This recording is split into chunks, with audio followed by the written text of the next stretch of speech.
Il est 7h41 sur France Bleu Sud Lorraine, le temps de rattacher l'histoire de la région à l'actualité d'aujourd'hui. C'est un jeu d'enfant pour lui. Vianney Huguenot, notre conteur lorrain, est encore une fois à nos côtés ce matin. Bonjour Vianney. Bonjour Vianney. Bonjour Marion, bonjour Cédric, bonjour à tous. Et Vianney, nous sommes tous d'accord pour dire que l'actualité n'invite pas beaucoup à rire. Il serait donc temps, dites-vous, qu'on reprenne nos esprits.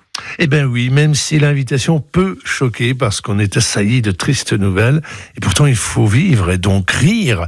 Parfois il suffit de prendre un peu de chant et partir en quête de lieux apaisants où l'on cultive et récolte le silence, la méditation, la contemplation, la réflexion, rien que des trucs en Sion, comme la colline de Sion, où souffle l'esprit, c'est ce qu'écrivait Maurice Barrès dans La colline inspirée. Mais vous pouvez prendre du chant en restant peinard dans vos pénates et en lisant le dernier livre de Pierre Riche, Massif des Vosges, Esprit des lieux, préfacé par Claude Vautrin. Alors Pierre Riche, lui, il est principalement photographe. Claude Vautrin est grand reporter voyageur. Et dans ce livre peuplé de belles pensées et de belles photos, les deux abordent la question spirituelle en la liant aussi à l'humour et à une forme de légèreté. Le Vosgien Claude Vautrin a été jadis accueilli dans une communauté mapuche.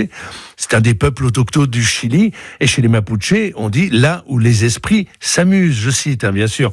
Il en a d'ailleurs tiré un livre délicieux. Et en écho, Pierre Riche relie les peuples premiers d'ailleurs, dont les Mapuches, aux peuples anciens des Vosges. Je le cite, « Ne dit-on pas qu'être spirituel, c'est avoir de l'humour, cet humour humus présent partout dans la nature ». En fait, la simple évocation du mot « esprit » élève l'esprit, et derrière ce mot, chacun y met ce qu'il veut.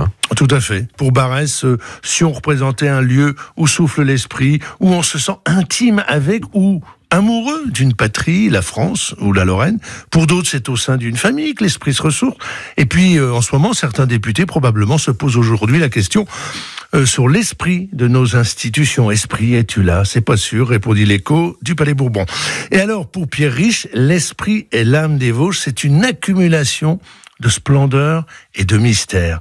Et il les range en 7 chapitres, je le cite, « Les eaux murmurant leurs messages tels des âmes miroirs, la geste des forêts et le langage des sous-bois, sa majesté les arbres, les roches cyclopéennes, les pierres d'avant l'avant, les symphonies du ciel, sans oublier les femmes et les hommes, les bâtisseurs de foi et d'édifices, dont des amas de pierres qui abritent et forment des refuges de paix.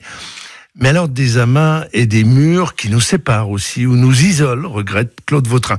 C'est un livre étonnant, secret, à la fois d'une douceur incroyable et d'une vérité en dur. Et quand vous aurez fini ce livre, probablement vous aurez envie de sortir de vos pénates pour aller goûter les nombreux lieux lorrains où souffle l'esprit. Les sommets garnis de chaume, le pays des étangs, les prairies du Saulnois, les longs champs de bataille de la Meuse ou les profondes forêts des Vosges. Ce livre, en fait, c'est un remède. Et puis alors, après le spirituel, vous pouvez tenter les spiritueux. Vous verrez que l'esprit y souffle aussi, et parfois très fort, mais sur le coup, c'est à visiter avec modération. Merci Vianney Huguenot. L'actu de l'histoire en Lorraine, vous nous la racontez chaque jour sur France Bleu Sud Lorraine. À demain.